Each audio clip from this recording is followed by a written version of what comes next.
Live, Equity.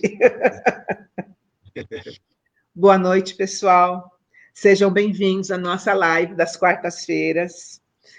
Hoje nós estamos aqui com o Tony, o meu amigo titular da Federal do Rio Grande do Sul, primeiro negro titular em Física da Universidade Federal. Eu vou falar isso com muito orgulho, sinto muito, não consigo evitar. Mas antes do Tony começar a falar, eu gostaria de falar com vocês. Gente, nós temos um workshop dia 24 de abril. A gente gostaria muito que vocês participassem ou mandassem os filhos de vocês participarem. Esses que ainda não sabem qual carreira eles vão seguir, dia 24 de abril. Vocês, por favor, se inscrevam, vão lá, sigam-nos. Apresente nosso avanço para mais pelo menos um amigo, porque já estamos em 780 seguidores, mas para a gente apresentar no YouTube, nós precisamos de 1.000 seguidores. Então, por favor, entre, dá o likezinho lá e venha com a gente. Muito bem. Tony, querido, você tem a palavra. You have the floor. Obrigado. Então, boa noite a todas as pessoas que estão aqui nos vendo e ouvindo. Eu gostaria de agradecer à professora, a doutora Sônia Guimarães. Ela assim, faz parte de um grupo de pessoas que eu conheci nos últimos anos e que muito me orgulha e que serve de referência para mim, principalmente para as jovens mulheres negras que estão ingressando nas ciências, agora nas exatas, né? Que é uma referência para a gente, é uma área onde a gente é subrepresentado. Então, é um prazer enorme estar aqui, é uma honra, mesmo estar ao lado da Sônia aqui, mesmo que em forma remota, né? Então, é um prazer. Então, assim, o que eu vou falar um pouquinho hoje é sobre o trabalho que a gente faz lá na UFRJ, né? Do grupo que a gente chamou de Afrociência, né? E por que isso ocorre, né? Não, primeiro, assim, vou falar um pouquinho de mim, porque da onde a gente fala, né? É importante, porque essas escolhas que a gente faz na vida, até o que vai estudar, elas têm algum fundo, né? Por que a gente escolheu isso, né? Então, eu sou físico, né? Formado, sou físico atômico, e assim, ao longo da carreira, né, depois que eu cheguei a uma certa estabilidade, né, comecei a olhar em volta e reparar, né? Na verdade, a gente vê o tempo todo, desde que entra na graduação, na universidade, mas assim eu pude parar e começar a refletir por que, né, na universidade lá que eu trabalho, tem tão poucos negros na física, na engenharia, na matemática, né? E isso começou, assim, esses pensamentos começaram a vir, né? Quero entender isso, né? E eu que sou formado em física atômica, né? Uma área chamada pesquisa dura, comecei a estudar isso nos últimos anos, né? Já 2015, 14 para cá, essa questão, por que tem tão poucos negros na física, na matemática, na engenharia, né? E mesmo depois, né, entrei na universidade, obviamente, antes do sistema de cotas, né, e naquela época éramos, no nível superior tinha 8% de negros em todas as áreas. Claro que a maior percentual de negros está na área de humanas, pouquíssimo nas exatas e muito menos na física, né? E hoje, mesmo depois das cotas, você vê muito pouco, né? Você começa a ver alguns estudantes, mas você quase não vê, é muito pouco. Professores, então negros não tem, né? Eu sou o único negro do Instituto de Física. E mulheres negras ainda é mais raro ainda, né? Então comecei a estudar, me preocupar com isso, né? Então comecei a militar. Eu sou militante do movimento negro, né? Eu sou voluntário na Educafro, né? Não sei se já ouviram falar da Educafro, presidida, dirigida pelo Frei Davi, né? Que começou mais de 30 anos atrás, 40 anos, como um pré-vestibular social para negros e carentes, né? E começou em São João, no Rio de Janeiro, e hoje está em várias partes do Brasil. Então, eu sou voluntário, comecei como voluntário, como militante, dando aula nesses cursinhos pré-vestibulares.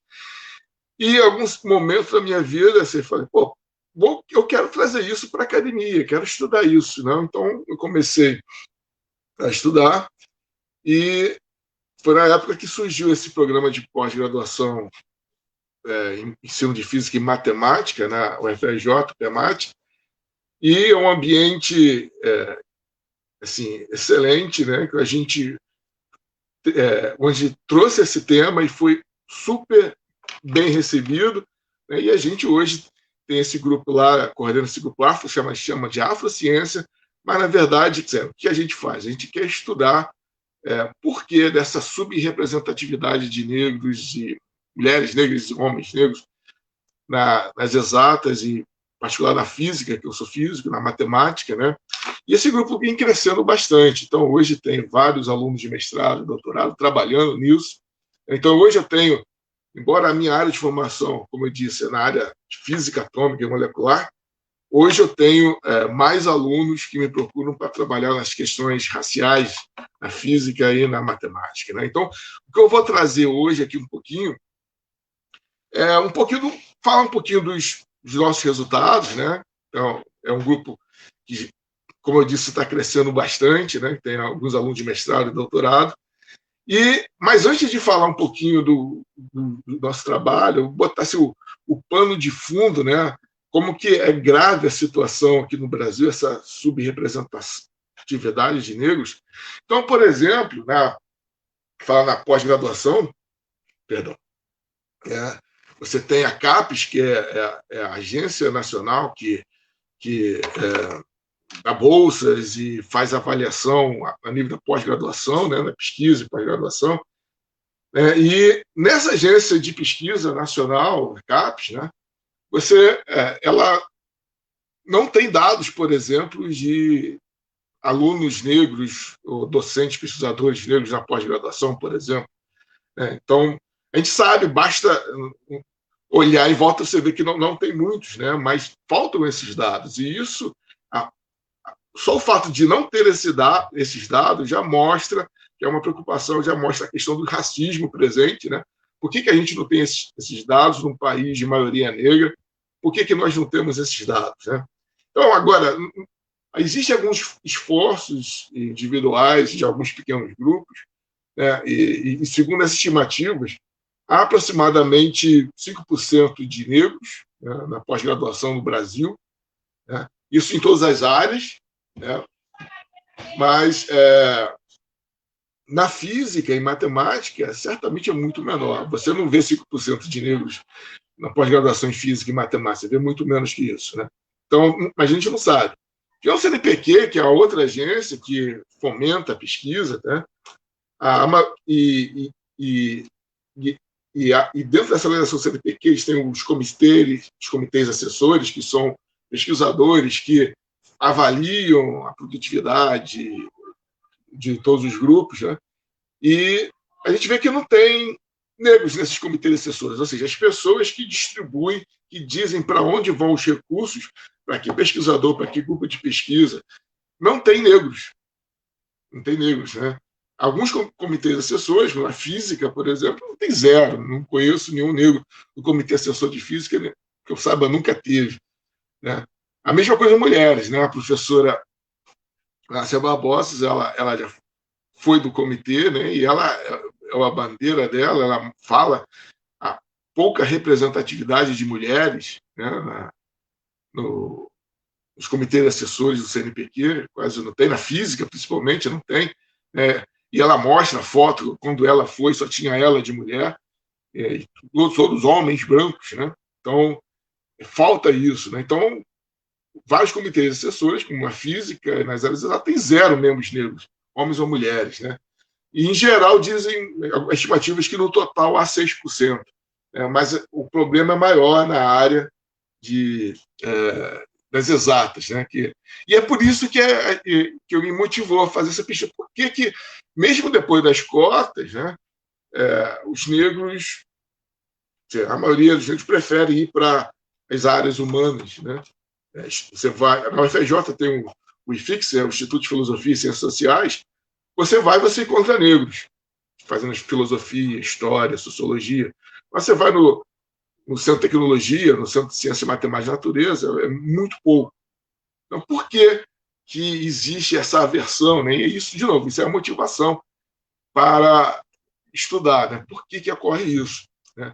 E eu trago aqui também um artigo, lá, numa entrevista à pesquisadora, a professora Viviane Angélica, da USP, né? Que ela tem lá no jornal, que ela mostrou, né, que a existência, né, que ela denuncia a existência de famílias de docentes na universidade. Ela está falando da USP, em particular, né, com sobrenomes solenes, né, e segundo ela, abre aspas, que denota um processo de ingresso também funciona, no caso do quadro docente, também funciona como uma forma de herança, passado de pai para filhos, né? A presença desses nomes solenes, né, formando verdadeiros cartéis brancos e até familiares. Ela está se referindo à USP, mas você pode estender isso para várias universidades, como a própria UFRJ. É comum você ter colegas professores que têm sobrenome famosos, né? São filhos de professores, sobrinhos de professores, netos de professores. Então, ali tem uma herança ali que é passada ali de pai para filho, né? E isso, bom, é parte também dessa questão. Se é um processo de herança, como os antigos cartórios, os cartórios antigamente, né? Então, certamente você não vai ver negros, né, nesse sistema aqui de herança, né? Então, é mais um dado, né? Então, nas universidades, você vê muitos colegas com sobrenomes famosos e eles foram filhos de professores. Então, de novo, né, tem algo errado ali, é privilégio. Então, está na universidade pública, né, um país majoritariamente negro, você vê pouquíssimos negros. Talvez hoje seja 5% na área de exatas, nem isso. Então, essas são o pano de fundo para que me motivou a estudar isso. Né? Quero entender isso, por que isso ocorre. E também vou trazer aqui a fala do outro professor da UNB agora, o professor José Jorge, né, eu abri aspas aqui, que ele diz, né, de novo, entre aspas, podemos falar aqui, para não esvaziar a palavra racismo, de uma situação de confinamento racial vivida por nós, docentes das universidades públicas brasileiras. Se não somos diretamente responsáveis por essa exclusão, nem nos sentimos coniventes com a sua reprodução, então, admitamos, pelo menos, para iniciar uma reflexão crítica, que temos sido forçados a desenvolver nossas atividades dentro de um regime de confinamento racial que herdamos das gerações passadas de acadêmicos. Né? Fecha aspas. Então, então, identificamos um problema, né? Tem um confinamento racial. Então, e a UFRJ, em particular, onde eu trabalho, é uma ilha, no Rio de Janeiro. Então, e por ser uma universidade pública de qualidade, tudo, ela que tem esse confinamento racial, ela é literalmente uma ilha de branquitude, porque ela é cercada por favelas, ou se quiser, por comunidade. Eu sou antigo, falo favela mesmo. Eu não gosto de enfeitar as coisas. É favela. Eu cresci numa favela. Então eu digo favela mesmo. Então, a UFRJ é uma ilha, né, de branquitude, cercada por negros em volta, né? Literalmente, ela é uma ilha física e também, em termos raciais, ela é uma ilha de branquitude que tem esse confinamento. Então, por isso que por que isso ocorre, né? E como a gente está tão acostumado com isso, que as pessoas me olham e dificilmente me enxergam como um professor, né? Então, eu sou um homem negro, né? 1,86 m, hoje já devo estar com 130 quilos. A sociedade me enxerga não como um docente, um possível docente, mas como um ser perigoso. Muitos me identificam como bandidos. Né? Então, e isso várias vezes já aconteceu. Não estou falando a todos, isso aconteceu. Eu me lembro, por exemplo, para dar um exemplo, né, quando eu fazia doutorado na PUC, no Rio de Janeiro, né? Eu era também professorista naquela época, né? Então, eu me lembro uma vez indo para a PUC, né, que fica no bairro Nobre da cidade particular, no bairro Nobre. Peguei um ônibus vazio, né? Tinha eu e as duas mulheres, uma aluna, provavelmente caloura da PUC, e a mãe, que estavam indo lá no início do semestre para conhecer, né, tudo, né? E quando chegou na PUC, né, uma ex-aluna minha, né, me reconheceu e falou: professor, não sei o quê, e veio falar comigo. A gente estava conversando, conversa rápida. E quando eu olho para o lado, acaba a conversa com essa ex-aluna, está a mãe da outra aluna que veio comigo no ônibus, e ela ficou ali parada e fez questão de dizer para mim: olha, eu pensei que o ônibus ia ser assaltado, né? Então, por quem? Né? Quem estava lá? Só tinha nós três. Então, ela achou que eu era o assaltante. E a surpresa dela, que descobriu que eu era o professor ali daquela universidade, né? Então, isso se repetiu diversas vezes na minha vida, né? Então, eu cresci no morro, né? Hoje eu falo isso, eu sou até um posicionamento político, eu falo, eu sou um crioulo do morro, né? Porque crioulos do morro, eles são mortos, né? Os homens negros são mortos no Brasil, uma taxa acima de qualquer outro grupo, somente naquela faixa de idade entre 15 e 25 anos. E muitos colegas, eu conheci, pessoas que conheceram, morreram assim, e por pouco, né? Eu também fui mais um número, né? Que a polícia chama de auto de resistência, né? Você chega no morro, você mata e você diz que ele resistiu, que ele estava atirando, então aquilo entra como auto de resistência, é isso que eles fazem. E muito pouco, por mais de uma vez, eu quase virei mais um número de auto de resistência, né? Porque eu estava lá no morro, a polícia veio, e ela já chega dando tapa na cara, né? Já chega dando tapa na cara, bota a arma na tua cabeça, e depois quer saber, depois ela vai ver quem você é, né? Então, isso várias vezes aconteceu, né? Então, o racismo está presente na minha vida desde muito pequeno, né? Desde criança ainda, e quando eu virei adolescente, eu passei a perceber que a sociedade me via como um elemento perigoso. Eu estava nos ônibus, as mulheres escondem a bolsa, muda a rua quando eu passo, entro no supermercado ou numa loja mais chique aqui, já tem um segurança, que muitas vezes é negro, também me seguindo. Então, isso faz parte da minha experiência de vida, né? E é por isso que, obviamente, isso causa esse incômodo, porque eu não consigo ver pessoas como eu na universidade, no ambiente que eu. E por isso, há alguns anos, eu comecei essa pesquisa também, em paralelo com a pesquisa dura em física atômica, eu também estudo essas questões raciais, né? Então, eu vou falar um pouquinho. O que a gente fala é um grupo que está crescendo bastante, né? Então, vou falar um pouquinho do que a gente faz. Então, eu tenho alguns alunos hoje de iniciação científica, mestrado e doutorado, né? Então,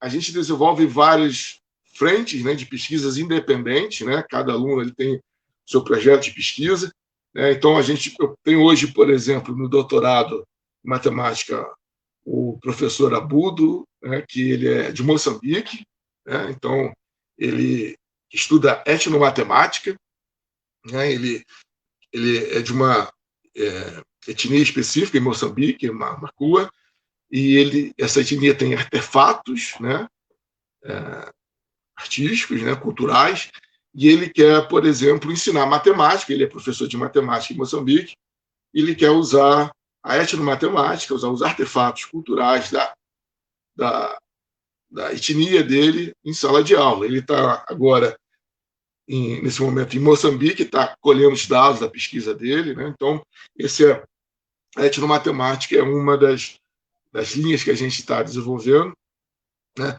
Tem também, ainda na etnomatemática, tenho a Thaís, que é também professora de matemática, ela está trabalhando ali com a questão da capoeira, né? Ensino de matemática com a capoeira, né? Então, temos questões que a gente chama de além da etnomatemática, que a gente chama de decolonialidade, né, que a gente possa falar um pouquinho depois, né, que é a questão, né, essa palavra decolonialidade para alguns ainda é novidade, né, falando rapidamente, né, a gente aprende na escola o processo de colonização, que é um processo de dominação econômica, né, política, e após essa colonização, né, essa descolonização, permanece um domínio, né, cultural, epistêmico, que alguns grupos, algumas pessoas chamaram de colonialidade, né, e tem várias vertentes. A colonialidade do saber, né, que a gente tende a identificar, né, como a Europa, Estados Unidos, né, como a fonte do saber, e a gente aqui então tem essa colonialidade, a gente acha que apenas a Europa e os Estados Unidos fazem pesquisa de qualidade, não conhecendo o que faz aqui no Brasil, e a gente consegue, nossas pesquisas, independente, a gente viu que não só os alunos, mas como os professores também, eles sofrem desse, digamos assim, dessa colonialidade, né, desse epistemicídio, né, porque a gente teve um trabalho do professor Rodrigo Moraes, né, que ele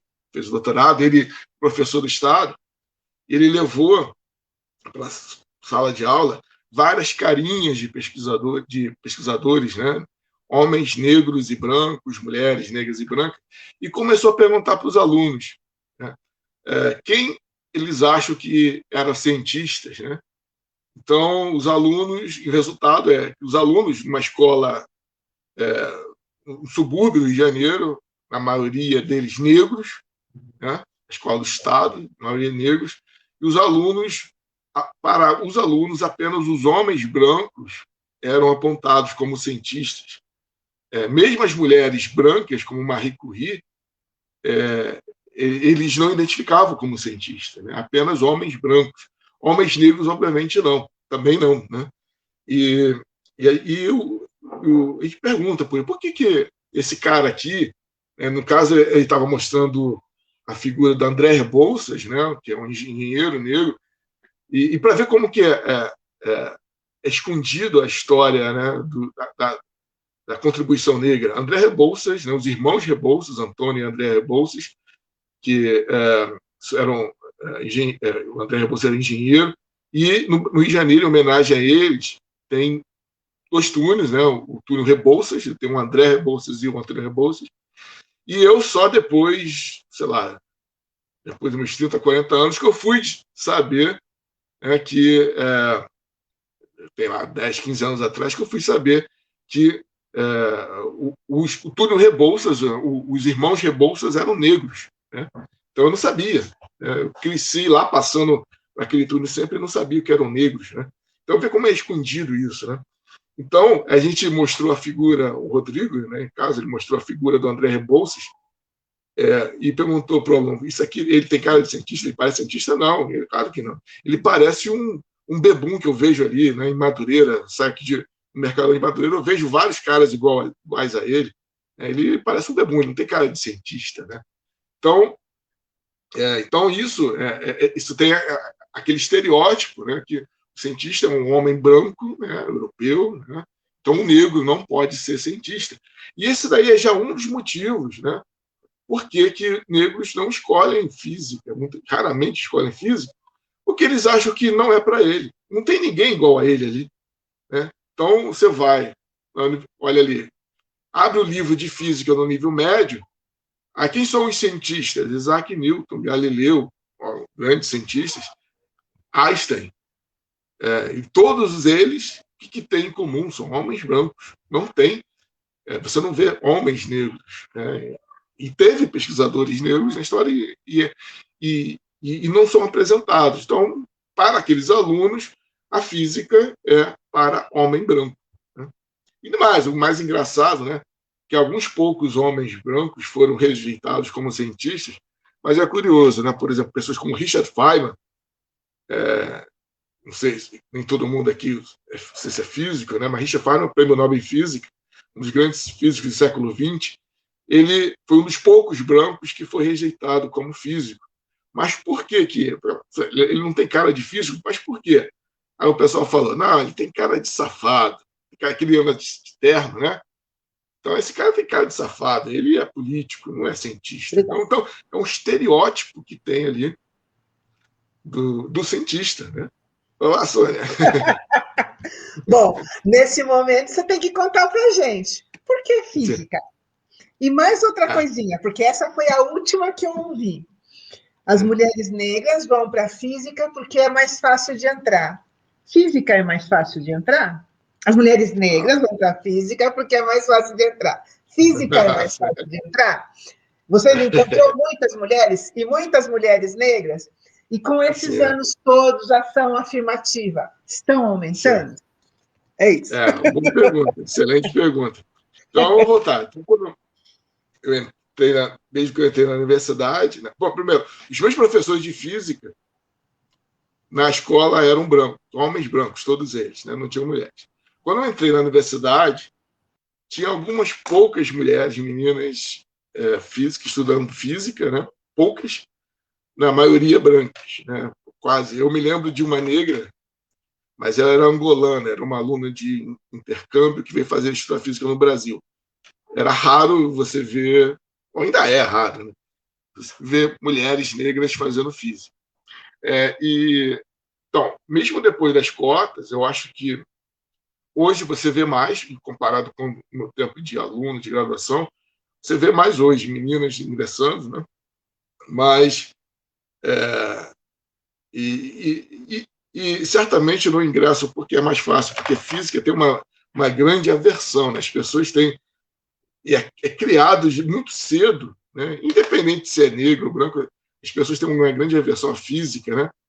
Por exemplo, aqui em casa eu tenho duas meninas, dois filhos, e já sei lá, no fundamental, sei lá, no 8º ano, 7º ano, elas já vinham, nem estudavam física ainda, estavam ciências, já vinham com esse medo de física, né? Porque aprendeu com os coleguinhas na sala, porque a física é difícil, que por sua vez aprenderam com os pais dele que física é difícil, que matemática é difícil. Então já quando vai chegar em física já tem aquela versão porque é difícil, que é coisa de menino, né? Então, assim, a física, se você comparar, por exemplo, com medicina ou outras carreiras mais procuradas, a razão candidato vaga é menor, né? Então, digamos assim, é mais fácil entrar na física do que na medicina, por exemplo, né? Mas a questão da física, né, não é nem eu entrar, né, mas eu sair, né, que uma vez eu vi uma comparação, né, nas redes sociais, né, comparando com o BOP, né? Na física a gente tem no BOP, né, que é o Batalhão de Operações Especiais, né, então já deve ter visto o filme. Lá parece que dos combatentes que entram, apenas 20% chegam ao final, né, muitos desistem. Na física é pior do que isso, que a taxa da física, na prisão do bacharelado, é 10%. A cada 100 que entra, ou cada 10 que entra, um se forma. Então é mais difícil que no BOP, né? Então a taxa de evasão é muito grande. Então não é fácil comparado com as outras disciplinas de entrar, mas chegar até o final é mais difícil. Então, eu duvido que seja porque entra na física porque é mais fácil. Assim, eu tenho essa curiosidade, né?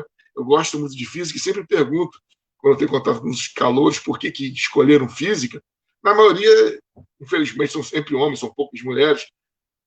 Muitos não querem entrar fazer física, eles querem engenharia, mas é o que eles falam, mas é onde eles conseguiram entrar, e a ideia deles é aprender um pouquinho de física e matemática para depois fazer engenharia, né? Então, mas a questão é que a maioria vê qual é a dificuldade e encara a realidade e a evasão, infelizmente, é muito grande. Então, o que física ele acaba sendo um curso bastante elitista, no sentido que você tem que ter dedicação exclusiva, né? Impossível. Bom, várias pessoas conseguem fazer faculdade, estudar e trabalhar. Na física, isso é impossível, você trabalhar e estudar. Trabalhar fora da universidade é impossível. Então, existe dedicação exclusiva. Então, é um curso muito elitista, né? E eu já conversando, quer saber por que com a escolha das pessoas, não só as negras, né, mas pessoas periféricas, oriundas das classes trabalhadoras, a escolha dos cursos que eles fazem. Né? E, geralmente, a escolha que eles fazem é baseada, né, em qual é o curso que vai me dar um retorno mais imediato, mais próximo, né, para que eu possa trabalhar, né, para entrar no mercado de trabalho o mais rápido possível. Então, essa os limites, né, os vínculos que eles colocam, que é aquele que vai te dar possibilidade de entrar no mercado de trabalho mais cedo. Física, bom, é justamente o oposto disso. Além de você não poder trabalhar, que exige uma dedicação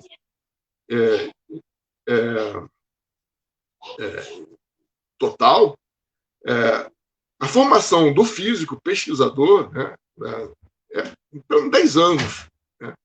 Então, você entra no 4 anos de graduação, 2 de mestrado, mais 4 de doutorado, se tiver tudo certinho, 10 anos pesquisador. Né? E tem essa questão, né, do pensar, quem vem das classes mais pobres tem a questão do imediatismo. Ele não consegue vislumbrar daqui a 10 anos, porque ele tem uma necessidade agora. Né? Então, é muito difícil você fazer pesquisa em física, imagina, 10 anos. No meu caso, além desses 10 anos, eu fiz ainda 3 pós-doutorados. Levou mais 5, então 15 anos até chegar a ter uma posição permanente na universidade. 15 anos depois que eu entrei na universidade.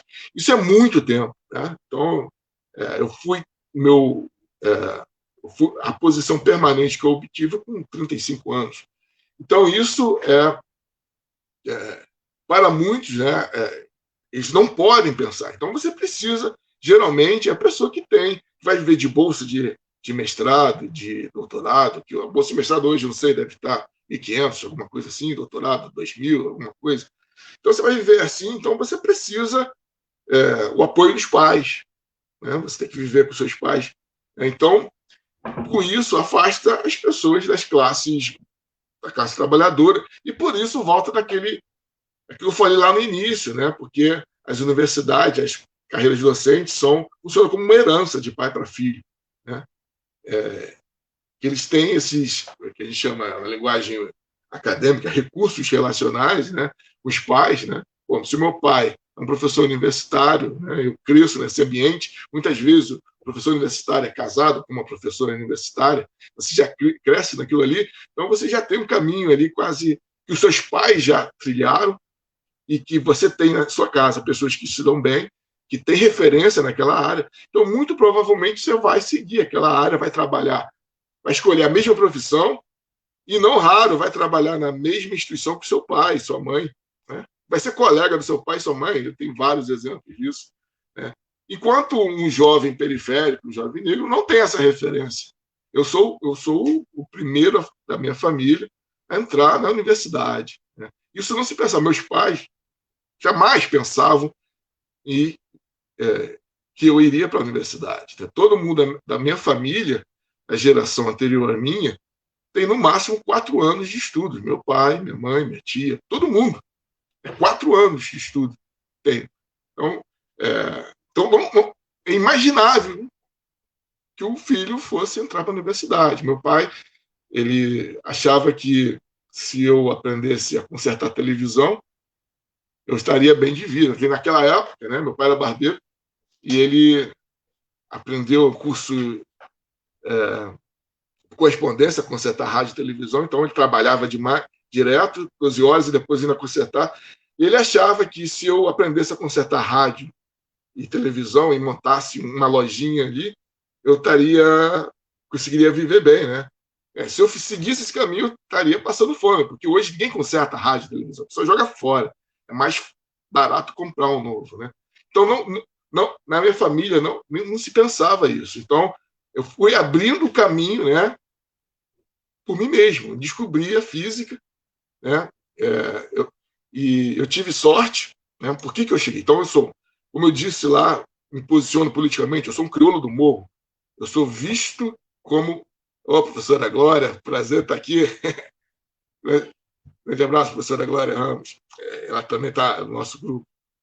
Então, eu abri o caminho, né? Não sabia escolher física. Eu tive sorte, porque eu falei, sou crioulo do Morro, meus pais não tinham mais do que a quarta série, sempre estudei na escola pública, mas eu tive sorte de ir para uma escola pública de qualidade. Eu tive ensino de qualidade. Quando estudei na escola municipal, vários colegas meus eram brancos, a classe média, né? Vou entregar a minha idade, tenho mais de 50 anos. Então, a escola que eu estudei, a escola municipal, era frequentada por pessoas da classe média, né? Pessoal liberal, e tinha pessoas de todas as classes, inclusive eu. Né? E depois eu tive sorte, que eu estudei no Pedro II, Colégio Federal, referência. Sorte, foi assim, sorte, né? Porque em 1980, o Pedro II estava com pouquíssimos alunos, estava uma crise muito grande, e eles selecionaram alunos da rede pública municipal, alunos com conceito A e B, e eu fui selecionado, né? Então, minha professora da quarta série, então, graças a ela, fui indicado, né? Eu e alguns alunos, e fui para o Pedro II, e isso mudou minha vida. Obviamente, eu gosto de qualidade, estudando com alunos de classe média, muito embora outros colegas negros também, que estavam ali na mesma escola, não tiveram a mesma sorte, pararam no caminho, né? Então tive essa sorte. E no Pedro II, quando eu cheguei no nível médio, tive professores excelentes. Então eu lembro, o meu professor de física foi o falecido Francisco Cordeiro, professor da UFRJ, professor do Pedro II, meu primeiro ano de física. Né? Tive vários outros professores de geografia, que também era professor da UFRJ, professor Clóvis Dottori. Então, olha só, no nível médio tive professores excelentes. E ali, né, que despertou meu interesse na física. A professora Sônia perguntou por que a física? Me despertou ali. Eu criei o que a gente chama, o nosso grupo chama de recurso ideacional na física e relacional, que eu tive professores e materiais, tive ensino de qualidade, e isso fez com que eu escolhesse a física. Né? Mas a grande maioria não tem, principalmente hoje, essa sorte, né, que tem. E não me considero hoje realizado.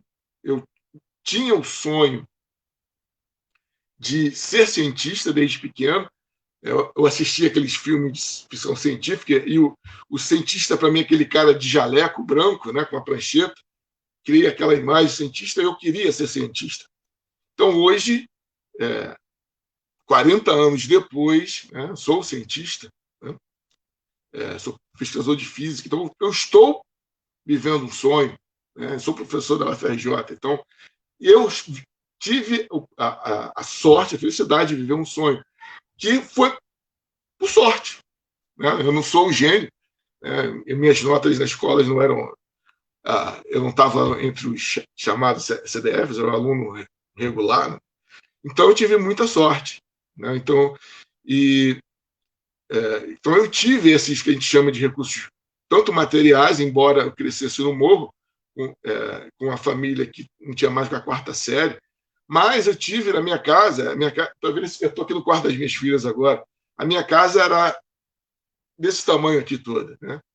Não tinha banheiro em casa, não tinha água, então naquela casa de um cômodo de 12 metros quadrados, morávamos eu, meu pai, minha madrasta e um cachorro. O banheiro era a casinha lá de fora, então se desse vontade de fazer número 1, número 2 de madrugada, tinha que sair no escuro, chovendo. Quando chovia, também chovia dentro de casa. Então, foi dessa realidade que eu vim, e hoje eu sou professor universitário. Estou, assim, em termos na sociedade, eu estou no topo, onde eu queria chegar. Então, foi uma felicidade para mim, e tive sorte. Além, claro, existe o esforço, mas várias pessoas se esforçam e não conseguem chegar. Então, e a questão da grana, né? Fazer um curso de física é quase um voto de pobreza, mas para mim não era diferente, porque eu nunca tive dinheiro. Então, naquele tempo, não existia o mesmo apelo que hoje, né? Celular, eu não tinha celular, né? Tinha um bandejão, comia no bandejão. Marcelo, tudo bem? Marcelo Domba. Então, eu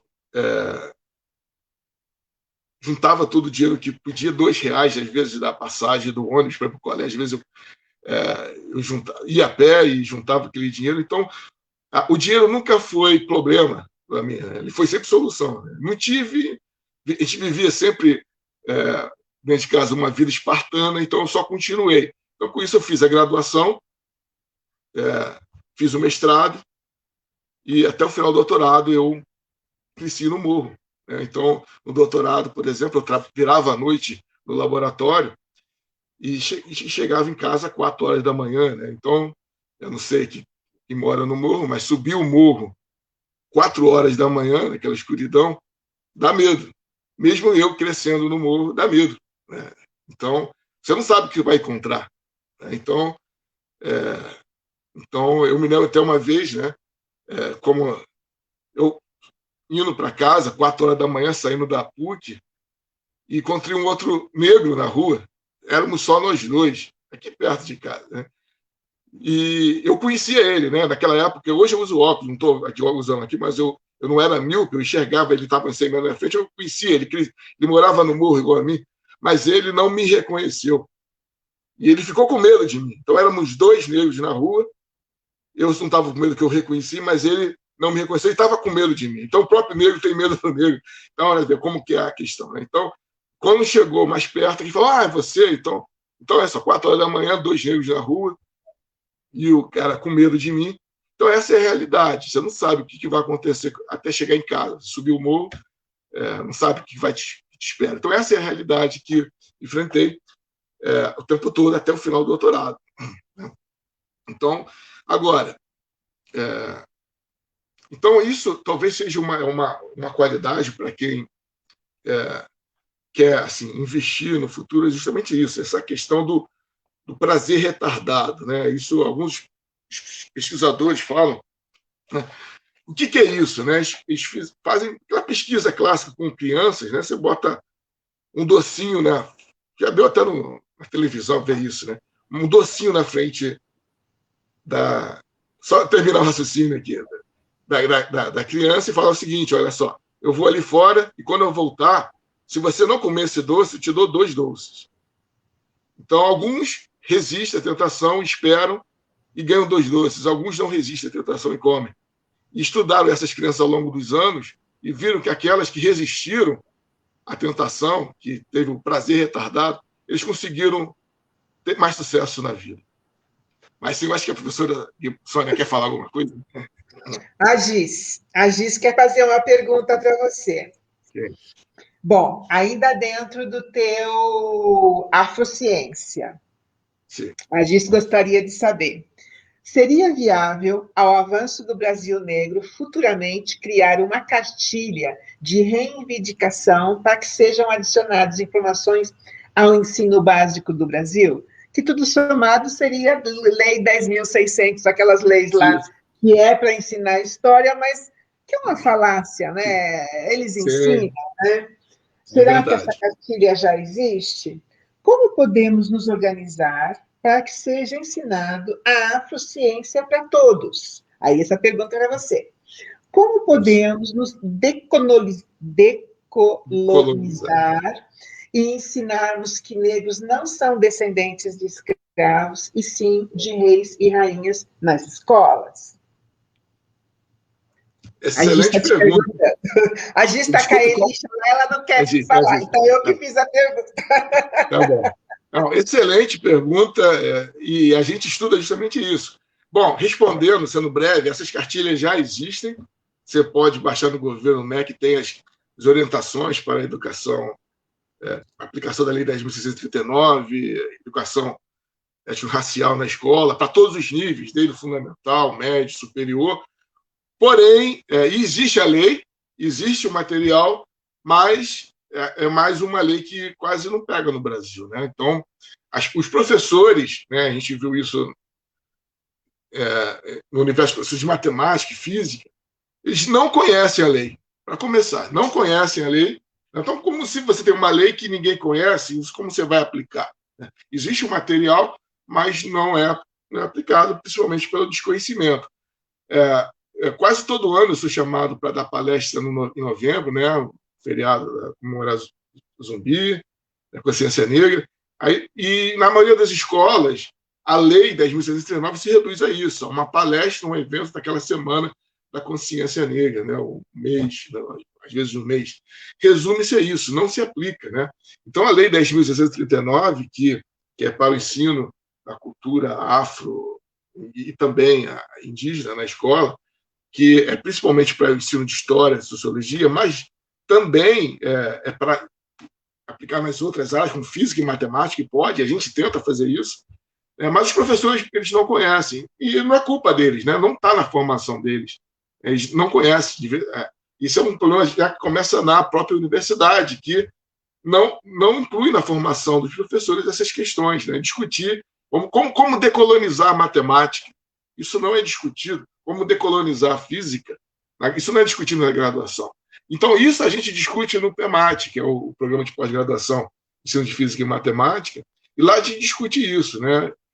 Com os mestrandos e doutorandos. Né? Então, por exemplo, como que a gente faz isso? Né? Então, tem o trabalho da Thaís, por exemplo, que é a mestranda, ela é matemática e ela quer ensinar matemática usando a capoeira. Né? E isso não é novidade, várias pessoas já, vários trabalhos acadêmicos nesse sentido. Está o professor Vanísio, de São Paulo, tem um trabalho um artigo muito legal na revista Científica América. Então, mas, de novo, é aplicado em alguns poucos professores que têm conhecimento aplicam, mas a grande maioria desconhece. Ou então o professor Rodrigo Moraes, que uma proposta para decolonizar o ensino de física, por exemplo, uma questão que cai sempre em Enem, a questão da resistência elétrica do chuveiro. E quando fala de resistência, a lâmpada elétrica, né, falam sempre de Thomas Edison, um cientista branco do norte, né, mas ninguém fala do cientista negro que trabalhou com ele, né, que desenvolveu, na verdade, o filamento de carbono, o Latman, né, que não sei se a gente viu na história, o primeiro filamento do Edison, ele durou muito pouco, ele acendeu, legal, mas ele não durou muito, né? E o Lewis Latman, ele é um cientista negro que trabalhou com a equipe do Thomas Edison, e ninguém fala dele. Foi ele que desenvolveu as lâmpadas de filamento de carbono, que tinham uma grande durabilidade. Então, quando você tratar de resistência elétrica na aula de física, em vez de só de falar de Edison, não pensei que você não vai falar de Edison, mas também fala do Lewis Latman. Né? Então, o Rodrigo publicou na revista Física na Escola um artigo sobre o Latman, né? Como você aplicar isso na aula de física. Então, em matemática, você pode usar capoeira, você pode usar os artefatos culturais, como no caso do professor Abudo, lá de Moçambique. Então, existem vários trabalhos, né? Tem um livro também da professora organizada pela professora Catemari Rosa, né? que é essa decolonização, né? Ensino de física, né? De química, de matemática, onde você pode trazer, né? Contextualizar sua aula de física, química, matemática, trazendo elementos afros aqui. Né? Então, por exemplo, vai falar além do filamento, você pode falar, por exemplo, vai falar de sistema elástico, né? Força elástica, né? Lei de Hooke. Pode falar que os índios usavam arco e flecha, né? Então, pode falar de movimento oblíquo. Então, existem várias maneiras de você contextualizar e trazer a Lei 10.639 para a sala de aula. Eu acho que eu respondi. Eu não sei, por favor, me controle o tempo. Eu acho que eu não sei até que horas a gente vai. Se puder falar, eu vou falando. Vocês me controlem, por favor, Sônia. Você falou 49 minutos e 21 segundos. Normalmente a gente demora 1 hora, mas bola para frente. Eu não estou ouvindo nenhuma reclamação de que ele está falando muito. Só uma coisinha. Você esqueceu de falar da tua inteligência para chegar aonde você chegou. Por que você não menciona a tua capacidade?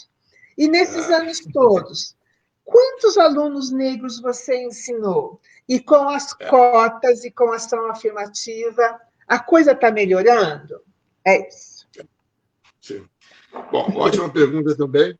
Então, antes de falar de quantos alunos negros eu tive, uma vez eu já contei, né, quantos professores negros eu tive. Eu tive mais de 100 professores desde que entrei na escola, no curso de alfabetização até o final do doutorado. Eu tive 3 professores negros.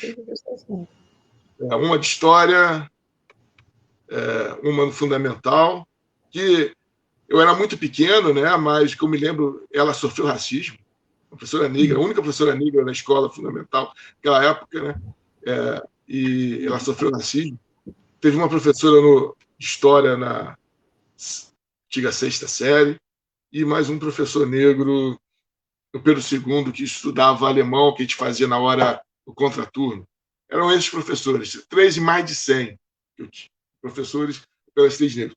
Alunos negros, né, quando dou aula de física, são muito poucos, né? Então, talvez dê para contar no dedo, os dedos os alunos negros que eu tive, mas está aumentando, está melhorando, ainda é muito tímido, né? Como eu disse, né? Você vai no Instituto de História, de Filosofia, você encontra mais negros. Você vê, inclusive, docentes negros. Mas na física, na química, na matemática, é raro. Você vê uma mulher negra na química, quando eu vi aqui a professora Denise daqui, né? Então, é muito difícil você ver uma mulher negra na física, né? Então, eu diria, está melhorando hoje. Eu me lembro da década de 80, quando entrei na graduação, e hoje houve uma melhora, muito tímida, mas teve. Mas tem a questão, né? Uma primeira é entrar. Hoje, quando eu entrei na universidade, o grande obstáculo era o vestibular, para passar.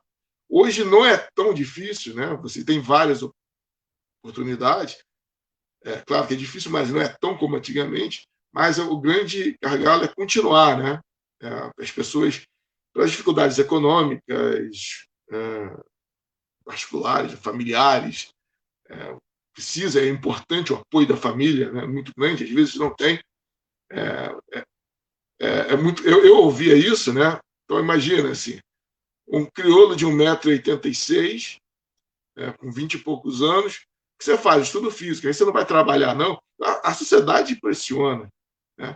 Você estou com 30 anos, terminei meu doutorado, aí você vai trabalhar quando? Então existe essa pressão, né? Principalmente a classe média, aquela classe média branca, tradicional, ela sabe o valor do estudo, né? E investe no futuro e sabe que daqui a 10 anos estou investindo agora para uma coisa no futuro. A classe trabalhadora tem uma necessidade imediata, né? E no meu caso, né, eu não sou mais inteligente. Voltando à Sônia, eu não sou mais inteligente. Se você olhar nas minhas notas, eu não me considero. Minhas notas eram medianas, não eram demais. Às vezes eu tirava notas boas quando eu resolvi estudar, né? Faltava um pouco mais de disciplina, mas minhas notas não eram excelentes, eu não sou aquele CDF. Mas eu nunca, mesmo quando eu tirava nota ruim, eu tinha a ideia de que eu tirei porque não estudei, né? Então, assim, eu tive a sorte de crescer, embora uma família classe baixa, né? Mas a comida eu sempre tive. Então, o desenvolvimento, digamos assim, tive todas as proteínas e sais minerais. Olá, professora Denise Fungaro, tudo bem? Isso, eu já tinha visto aqui, né? Ela está perguntando o número de professores negros que continua muito pequeno, né? Sim, professora, na física, como eu falei, eu sou o único no estudo de física. Na matemática, tem também um ou outro, na química, um ou outro. Então nessas grandes universidades, infelizmente, são muito poucos, né? Mas, como eu disse, no meu caso, eu tive muita sorte. Então eu estudei escola pública de qualidade. Em casa, embora meus pais não tivessem mais do que 4 anos de estudo, eu cresci cercado de livros, né? Meu pai, ele comprava tudo que é livro em sebo. Então, ele tinha livros técnicos para consertar rádio, que ele consertava.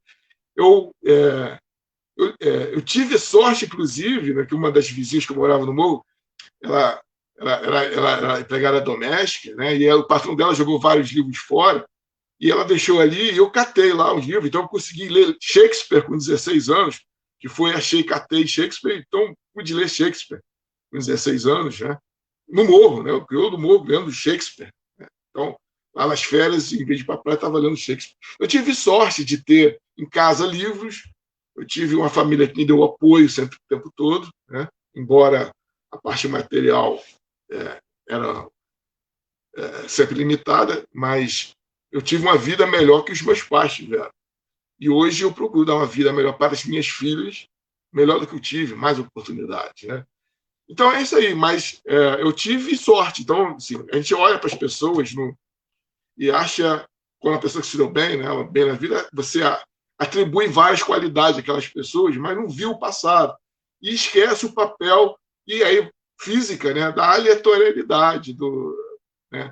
Às vezes, a sorte, né, o acaso também ajuda a gente, ou às vezes atrapalha. No meu caso, eu tive sorte, como eu falei. Eu fui selecionado para ir pelo segundo, eu tive, apesar de viver em 12 metros quadrados, sem banheiro, sem água, eu tinha livros.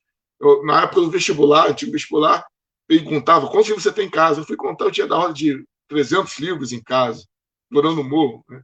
Então, eu tive essa sorte, tive esses recursos materiais, embora seja em grana, mas em termos de livros, né, de uma família que dá apoio, e foi isso. Então, eu queria, né? Eu tinha essa ideia de ser cientista. Eu acho que foi isso que me motivou a não desistir. Mas é claro que é um caminho muito difícil.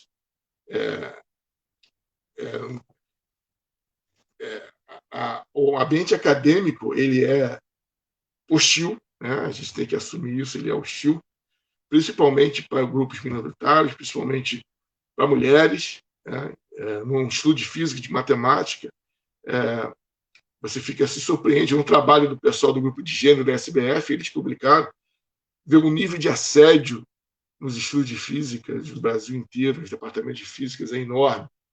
Então, assédio moral, e no caso das mulheres, sexo sexual também. Né? Então, tudo isso. E você não se vê. Então, no caso de mulheres, você não olha para o professor e não se vê lá. Né? Então, é muito difícil. Professora? Verdade, verdade. Meu querido, estamos chegando no nosso limite. Você tem mais alguma coisa programada para falar? Ou podemos já botar perguntas? Pessoal, vocês têm perguntas para o Tony? Está na hora de fazer perguntas. Você tem mais alguma coisa que você programou para falar? Não, eu já falei bastante aqui. Se tiver dúvidas, estou à disposição. Pessoal, se vocês tiverem dúvida, bola para frente, não esqueçam do nosso workshop das profissões, por favor, se inscrevam. Mas, Tony, foi muito... Olha, eu não sabia dessa tua história toda. Uau! Essa tua vida é fantástica. Meus parabéns mesmo pelo teu esforço, por tudo. Essa nossa vida não é fácil, né? A gente está no lugar errado, né? A gente deveria estar limpando né, alguma coisa, ou consertando rádios que não existem mais para consertar, e a gente se atreve a ser doutor em física. Mas que ousadia! Exatamente, ser doutor em física. E a professora Sônia, a primeira mulher negra doutora do Brasil. Então, isso aí abriu o caminho para muitas, serve de inspiração para muitas jovens negras que estão entrando agora. Né? Então, é importante. Por isso que eu me sinto honrado aqui. Mas é uma ousadia, né? O que a gente está fazendo aqui, Gasta? Qual é a tua? Sem dúvida. Mas, o pessoal está agradecendo muito, o pessoal gostou muito, o pessoal está... abraço, esse abraço aqui é meu. Mas o pessoal gostou muito, olha, foi assim, super. Muito obrigada. Você quer algumas palavras para terminar a live? Você quer falar alguma coisa? A Denise Fungan está dando os parabéns. A vida dela também não é fácil lá no IPEM, não é fácil de jeito nenhum. Sim. A Sueli, Eu conheço chegou. A gente estava numa reunião, então o pessoal que foi chegando. Ana Maria faz física também, dá aula no Instituto, na Universidade Federal de São Paulo, aqui em São José, é física também. Então, o pessoal todo todo mundo sabe o que passa nessas escolas. A Tati é engenheira, maravilha, maravilha. Mas ó, o pessoal gostou muito, muito, muito obrigada, meu querido. Como foi? Você gostou? A Glória, é sua amiga. E ó, me colocou também no elogio. Dupla sensacional. A professora Glória também, ela é sensacional. Maravilha. É física, matemática, né? Que você falou? Que matemática, ela é professora de matemática da UERJ. E pelo segundo também. O João Adão teve problemas com o celular, mas ele conseguiu. A meta 3 do Plano Municipal da Educação de São Paulo versa sobre o fator qualidade da educação, equipamentos, condições e aprendizagem. O apoio à política pública não é a melhor alternativa de se ter mais negras ou negros na escola. O apoio à política pública não é a melhor alternativa de se ter a diversidade, né? Acima de tudo, a diversidade. Se ter mais negros e negras nas escolas, o que você acha? João Adão está no nosso grupo, um político do Movimento Negro, Movimento Negro, super legal. Legal. Assim, eu acho que posso responder? Eu acho que sim, eu acho que é importante o papel das políticas públicas, né? Bom, até já repetir a mesma coisa, todo mundo já sabe, o papel da educação é fundamental. Eu estou aqui graças à educação, né? Então, eu sou cria da educação pública gratuita e de qualidade. Então, é fundamental. Mas não é só isso. É mais, se você olhar a história da educação, não é só isso. Tem mais, né? Não basta, por exemplo, ter escola de qualidade. Claro que é fundamental você ter, mas se você coloca, por exemplo,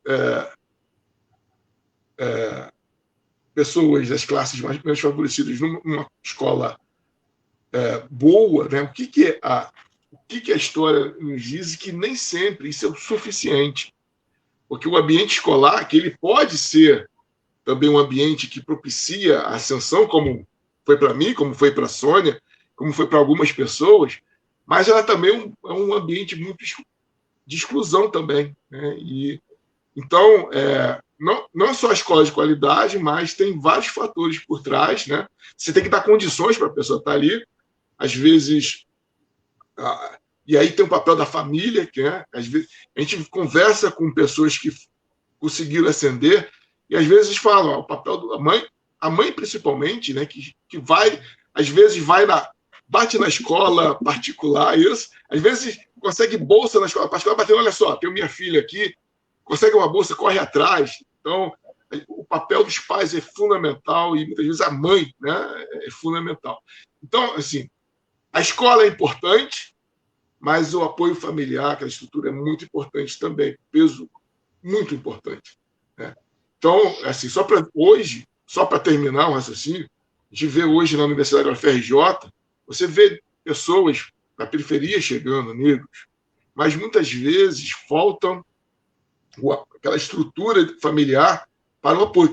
Cara, imagina, você vai estudar, todo mundo sabe, vai estudar física na universidade, no ITA.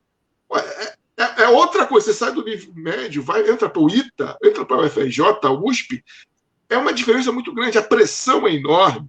Então, você precisa ter uma estrutura muito boa. Por exemplo, a pessoa pode pirar. Então, não é só entrar. Se você não tiver uma estrutura por trás, não vai. Então, claro, a educação pública gratuita e de qualidade é a minha bandeira. Mas tem mais, não é só isso, não.